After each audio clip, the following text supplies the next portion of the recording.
Welcome friends. कैसे हो आप सब लोग? आई होप आप सभी लोग अच्छे होंगे और अच्छे से पढ़ाई कर रहे होंगे, है ना? तो कल का जो सॉरी कल का नहीं तो कह सकते हो कल का, क्योंकि आप कब देखोगे ये भी तो नहीं पता है। जो इसके पीछे का जो हमने टॉपिक जहाँ पे हमने एंड किया था उसके आगे से हम स्टार्ट करते हैं। ठीक है, हम पहले थोड़ा सा देख लो कि हम पढ़ क्या रहे थे।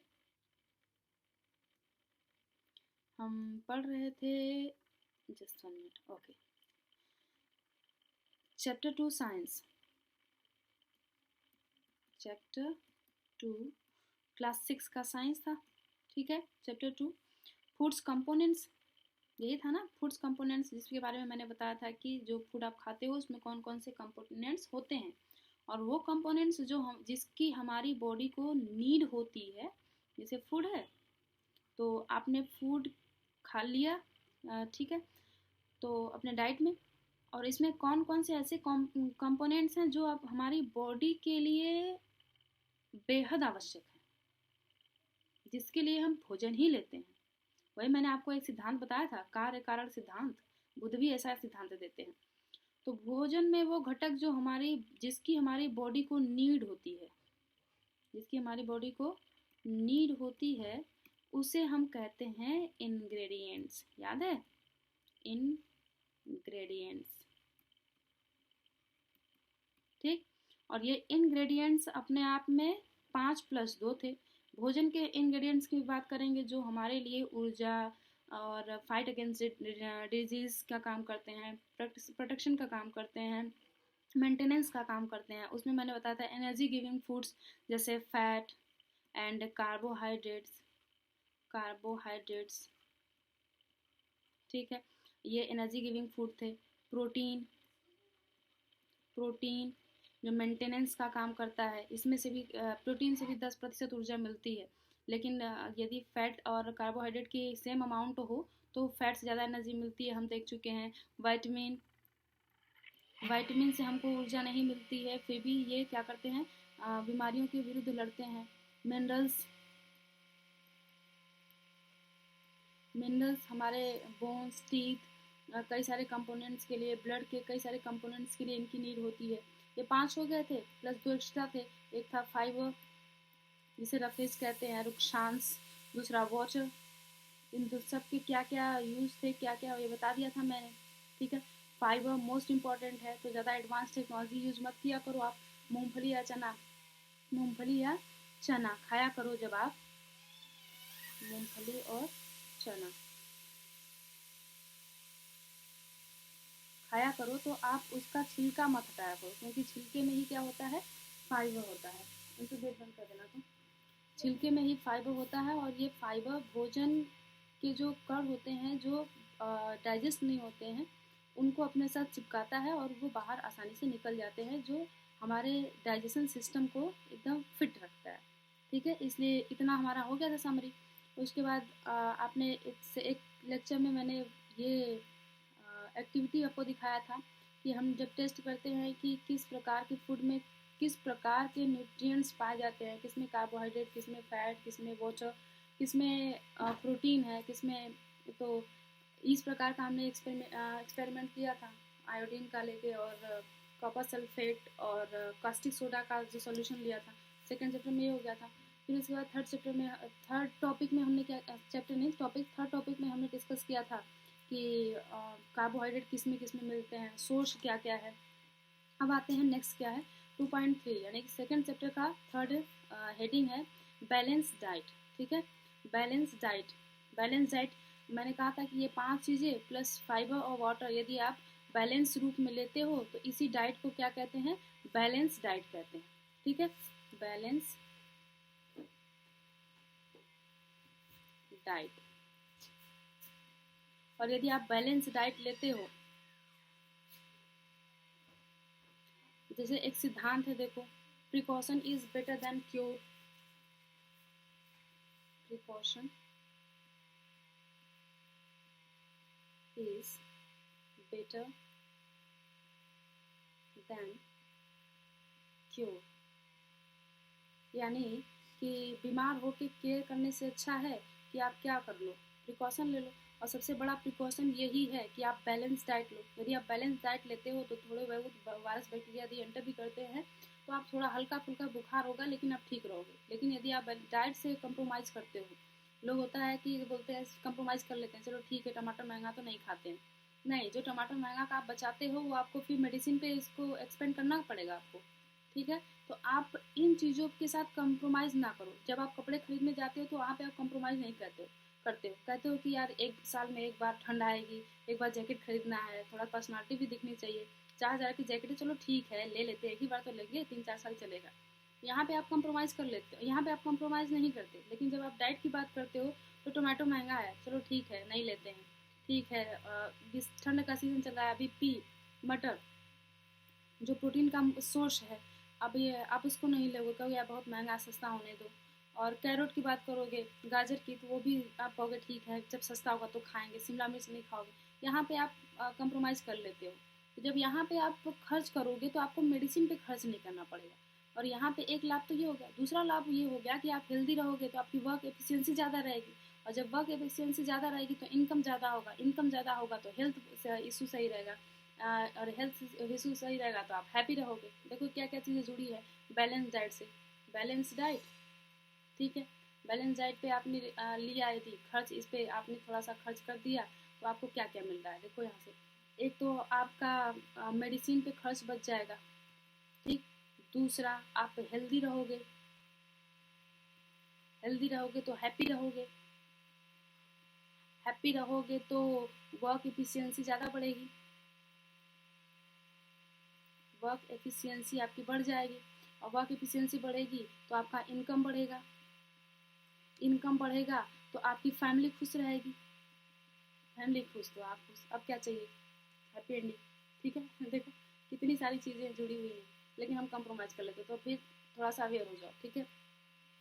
आ जाओ शुरू करते हैं। बैलेंस डाइट, संतुलित आहार। सामान्यतः पूरे दिन में जो कुछ भी हम खाते हैं उसे आहार कहते हैं। जो कुछ हम खाते हैं, खाने योग्य, हमारे शरीर की वृद्धि और अच्छे स्वास्थ्य को बनाए रखने के लिए हमारे आहार में वे सभी पोषक तत्व उचित मात्रा में, देख रहे हो, ऐसा नहीं कि पोषक तत्व होने चाहिए, एक उचित मात्रा में, कि बच्चों को कितना चाहिए पोषक तत्व, वयस्क को कितना चाहिए, वयस्क में पुरुष को कितना चाहिए, महिला को कितना चाहिए, शारीरिक श्रम करने वाले को कितना चाहिए और मानसिक श्रम करने वाले को कितना चाहिए, ठीक है, होने चाहिए, जिनकी हमारे शरीर को आवश्यकता है। कोई भी पोषक तत्व न आवश्यकता से अधिक हो और न ही कम। कम लोगे तब भी डेंजरस है, अधिक लोगे तो भी डेंजरस है। दोनों कंडीशन है आपके लिए, दोनों डेंजरस है। ना तो कम लेना है और ना ही अधिक, बैलेंस। इसीलिए हेडिंग देख रहे हो, बस आहार नहीं लिखा है बल्कि बैलेंस डाइट, ठीक है। सर यानी बैलेंस का मतलब शरीर को जितनी आवश्यकता हो बाहर से आहार के रूप में, खाद्य पदार्थ के रूप में, आप उतना ही लो। तो जो आप खाद्य ले पदार्थ ले रहे वो और शरीर की आवश्यकता दोनों एक तराजू पे रखो, तो दोनों क्या होना चाहिए, बराबर होना चाहिए, ठीक।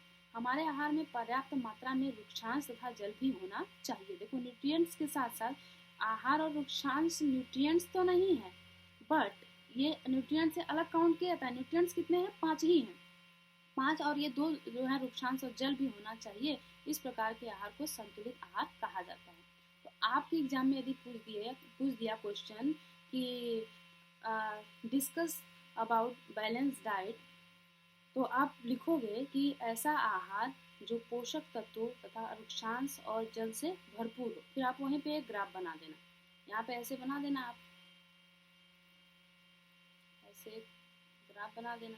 यहाँ पे लिख देना न्यूट्रिएंट्स, न्यूट्रिएंट्स लिख दिए, कार्बोहाइड्रेट, प्रोटीन, वसा, मिनरल्स, विटामिन, हो गया, प्लस H2O यानी जल, या लिख दोगे, H2 मत लिखना, जल लिखना आप, एंड वृक्षांश यानी फाइबर, यानी फाइबर, हो गया। फिर इसमें रख दोगे तो एग्जाम में आपको खुद से नंबर दे देगा, ठीक है। चलो आगे, नंबर की बात हो गई। तो यहाँ पे एक टर्म आपको मिला बैलेंस डाइट, ये आपको पता होना चाहिए।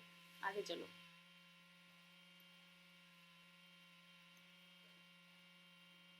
आगे क्या है, पोषक तत्व नष्ट न हो, क्या है, अच्छा ऊपर से है, साफ कर लो, चलो ठीक है, इतना आप समझ गए होंगे, इस पे इसकी आवश्यकता है। तो आगे बढ़ते हैं। देखो अब क्या आप सोचते हैं, सोचो, देखो ये बहुत ही बेहतरीन टॉपिक होता है एनसीईआरटी का। क्या आप सोचते हैं? तो आपके दिमाग में तुरंत खटाप क्या सोचते हैं ऐसा आना चाहिए, तभी आप जागरूक हो, नहीं तो नींद में हो क्या सोचते हैं, नहीं ऐसा नहीं। क्या आप सोचते हैं कि प्रत्येक आयु वर्ग के लोगों को एक ही प्रकार के आहार की आवश्यकता होती है? ऐसा है? अभी मैंने आपको पीछे बताया था कि बच्चे को क्या चाहिए, वयस्क को कितना चाहिए, महिला को कितना चाहिए, पुरुष को कितना चाहिए, कामकाजी लोगों को कितना चाहिए, और जो काम नहीं करते उनको कितना चाहिए, जो शारीरिक श्रम करते हैं उनको कितना चाहिए, जो मानसिक श्रम करते हैं उनको कितना चाहिए, जो वृद्ध हैं उनको कितना चाहिए। देख रहे हैं कितने सारे कैटेगरीज हो गए। क्या आप यह भी सोचते हैं कि हमारा संतुलित आहार हमारे शरीर शारीरिक कार्य पर निर्भर करता है? मैं तो बिल्कुल ऐसा सोचती हूँ। जैसा हमारा शारीरिक कार्य रहेगा वैसा हमारा संतुलित आहार रहेगा, वैसा हम डाइट लेंगे। जैसे हमको पढ़ाना ज़्यादा है तो हम ज़्यादा फैट वाली चीज़ें नहीं लेंगे, हम कार्बोहाइड्रेट लेंगे और प्रोटीन लेंगे। इतना हमारे काम का है। विटामिन और मिनरल्स तो बैलेंस मात्रा में हमको चाहिए ही, रफेज भी चाहिए। हम फैट ज़्यादा नहीं लेंगे क्योंकि हमको शारीरिक श्रम ज़्यादा करना नहीं है, और शारीरिक श्रम से ऊर्जा जितना ज़्यादा खर्च होती है। एक सप्ताह की अवधि में आप जो भी खाते हैं उसका एक चार्ट तैयार कीजिए। यह हो गया आपका डाइट मेनू हो जाएगा।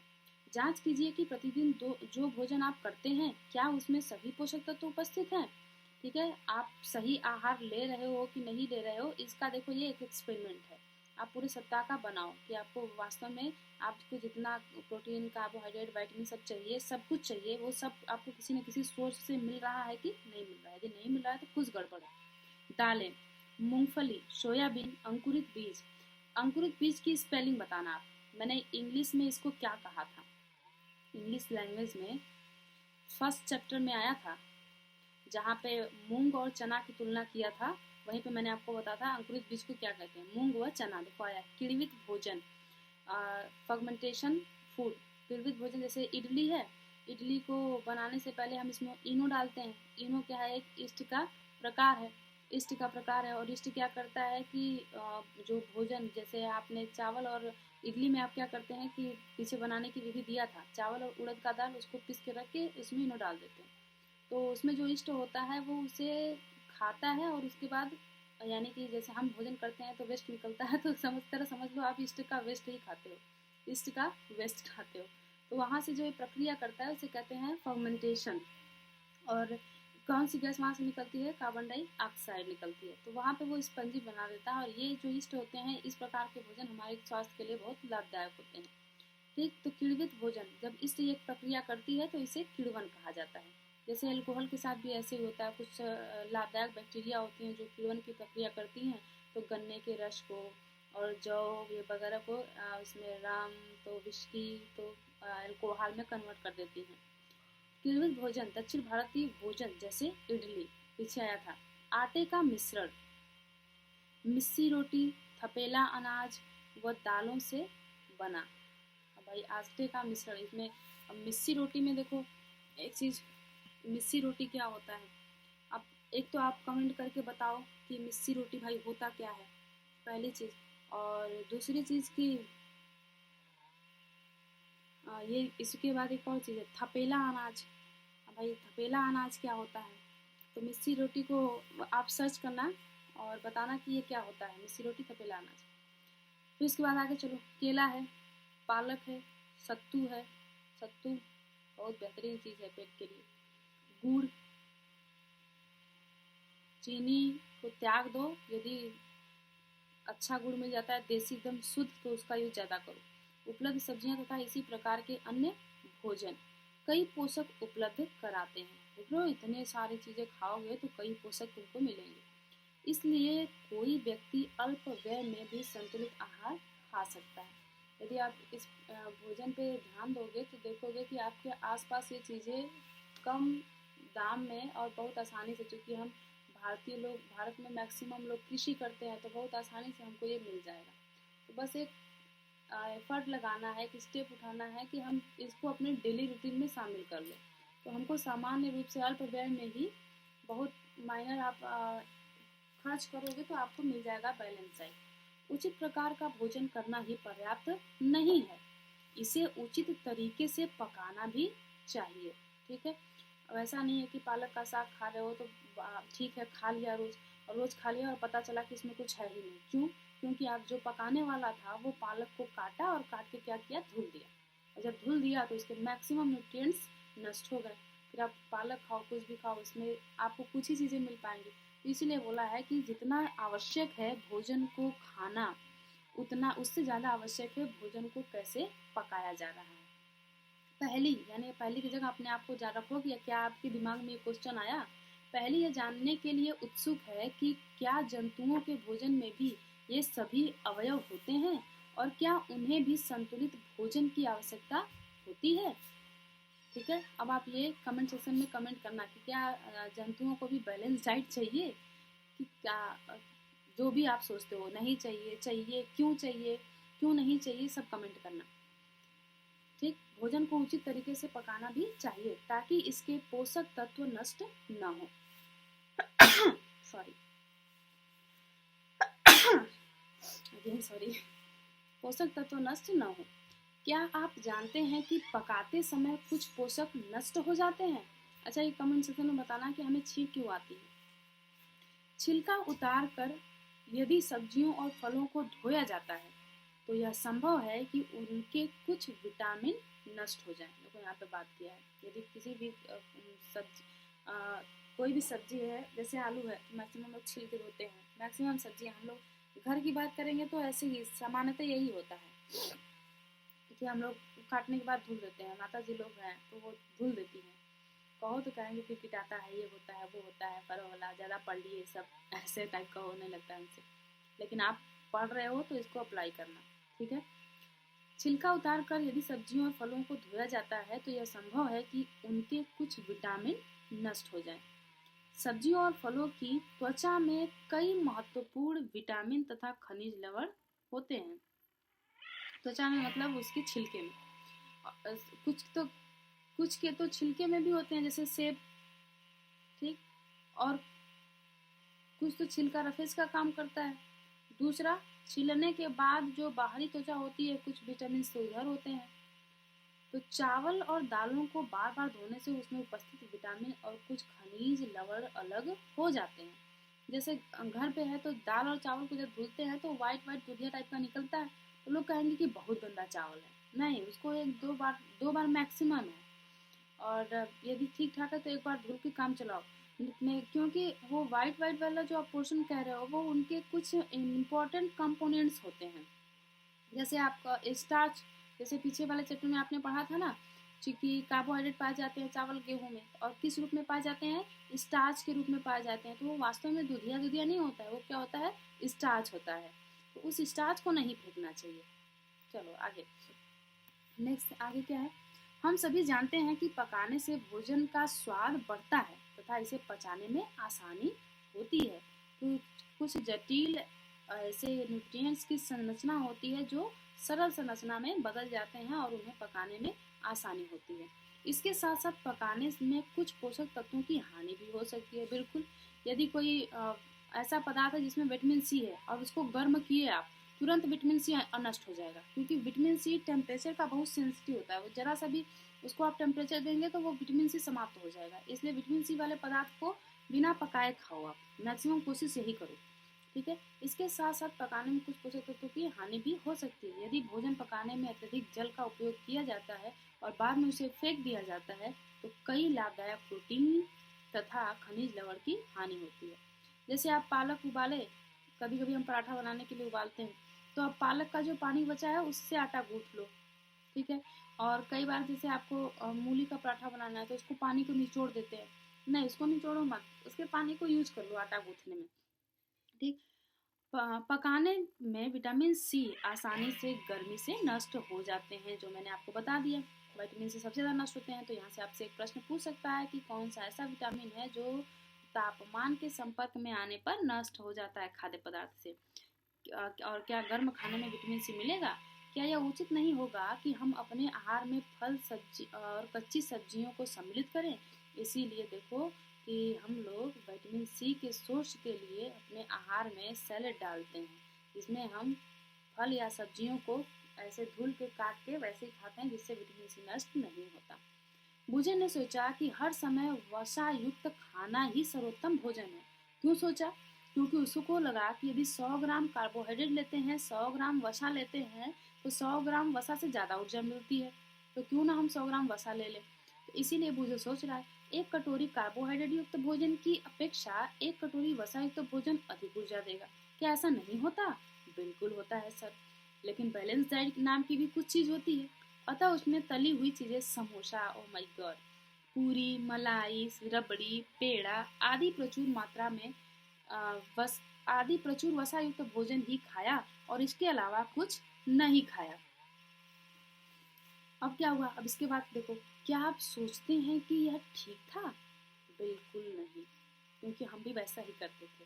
तो पता चला कि ऐसा नहीं होना चाहिए। मैं आपको कह रही हूँ, निसंदेह नहीं, इतना अधिक वसा युक्त भोजन खाना हमारे लिए बहुत हानिकारक हो सकता है। हमारे भोजन में वसा की मात्रा अत्यधिक मोटापे का कारण बनती है। मोटापे यानी ओबेसिटी, ओबेसिटी, ओबेसिटी। और याद रखना, भारत में या यूँ कह लो वैश्विक स्तर पे भी जब से फूड प्रोसेसिंग आया है, फूड प्रोसेसिंग, फूड प्रोसेसिंग का मतलब समझते हो? खाद्य पदार्थ को प्रोसेस करके उसको इस रूप में कन्वर्ट कर देना, इस रूप में पैकेज कर देना कि उसके खराब होने की दर, उसके डिकम्पोज होने की दर, डिकम्पोज होने की दर क्या हो, घट जाए। तो इस प्रकार के इंडस्ट्री को कहते हैं फूड प्रोसेसिंग इंडस्ट्री। और इसमें खाद्य पदार्थों के आयु यानी डिकम्पोज रेट को कम करने के लिए हम उसमें ट्रांस फैट मिला देते हैं। क्या मिला देते हैं?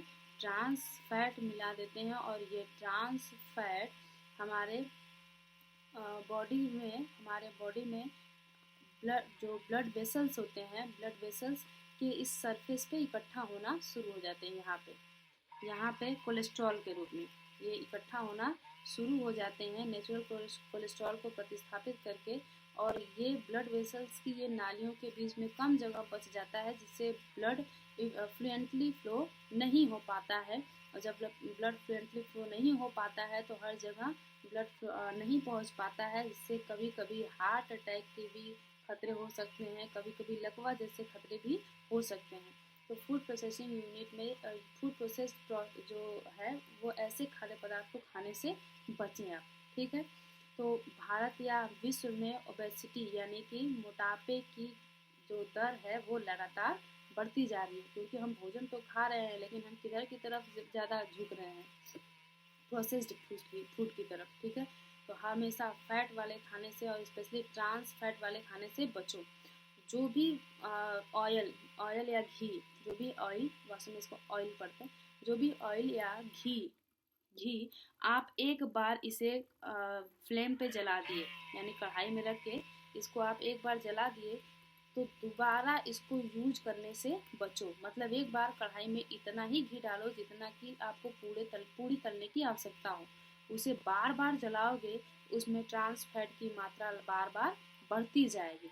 इससे आपके बॉडी में ट्रांस फैट का कंसंट्रेशन बढ़ता जाएगा। तो गवर्नमेंट क्या की, एक योजना चला दी कि आप ये जो ट्रांस फैट वाला ये एक बार जला हुआ घी है, ये किसको दे दो? गवर्नमेंट को दे दो, और ये इसको प्रोसेस करके फ्यूल के रूप में यूज कर पाए। तो ये सब देख लो गवर्नमेंट कितना सेंसिटिव है आपके हर चीज़ों के प्रति, हर चीज़ पर रिसर्च चलता रहता है। ओके। अभाव 2.4 अभावजन्य रोग। ठीक है। नेक्स्ट टॉपिक में इसको, नेक्स्ट वीडियो में इसको डिस्कस करते हैं। अब देखो, इसके साथ साथ किस प्रकार के क्वेश्चन आए हैं कंपटीशन में किस प्रकार के क्वेश्चन आए हैं, इसको भी हम एनसीईआरटी के साथ डिस्कस करेंगे।